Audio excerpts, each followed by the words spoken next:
হাসপাতালে নর্মাল জ্বর হইলো মানে আমি দেখতেছি আমার পাশের যে ভাই তার বাচ্চার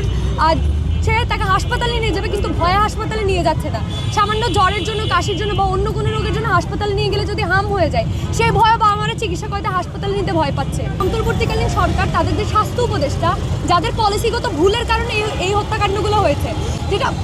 যে কোনো সরকার তার শাসনামলে যেই ধরনের পলিসিগুলো নেয় বা যেই ধরনের নিয়মগুলো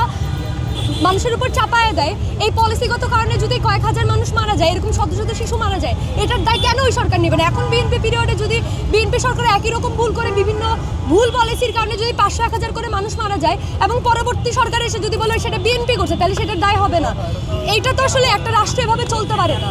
যে কোনো সরকারের সেই ভুলের জন্য তার যেই আমল, এই আমলের পরবর্তীতে তার সেটার জন্য বিচার হওয়া উচিত। এই 300টা খুনের দায়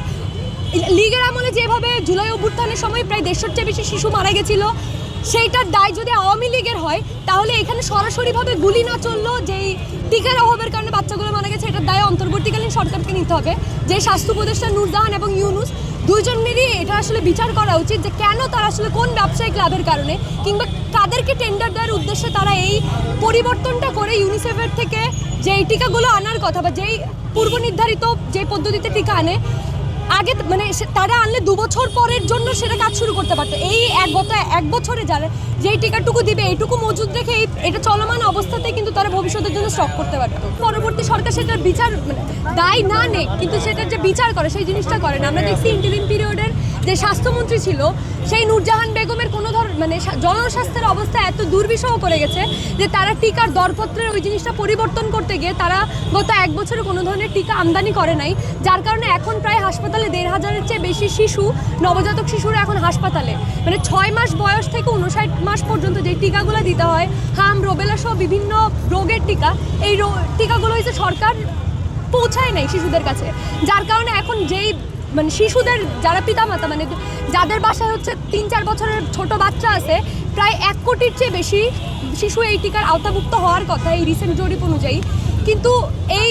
প্রত্যেকটা বাবা মা আসলে আশঙ্কাতে ভুগতেছে, যাদের বাসায় ছোট বাচ্চা আছে, যাদের বাসায় এরকম শিশু আছে, তারা বাচ্চাকে নিয়ে বাইরে যেতে পারতেছে না।